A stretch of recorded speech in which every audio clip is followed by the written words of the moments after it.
வணக்கங்க. ஒருத்தன் ஆண்டவர் இடத்துல எனக்கு ஒரு கேக் வேணும் அப்படின்னு கேட்டானா. கடவுள் அவனுக்கு முட்டை, பால், சர்க்கரை, பட்டர், மாவு இது எல்லாத்தையும் கொடுத்தாராம். இதை பார்த்துட்டு கிச்சனில் இருந்து டென்ஷன் ஆகி வெளியே போயிட்டான்.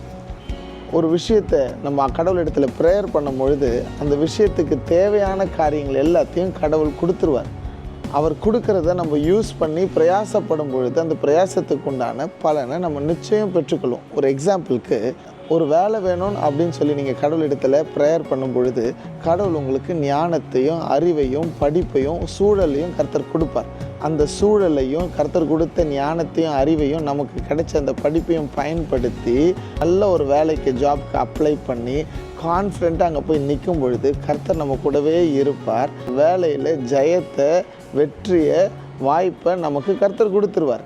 வேதவசனம் நமக்கு சொல்லுகிறது, நன்மையான எந்த ஈவும் பூரணமான எந்த வரமும் ஜோதிகளின் பிதாவினிடத்திலிருந்து நமக்கு வருகிறது என்று பிரயாசப்படுவோம், முயற்சி செய்வோம், ஜபமும் பண்ணுவோம்.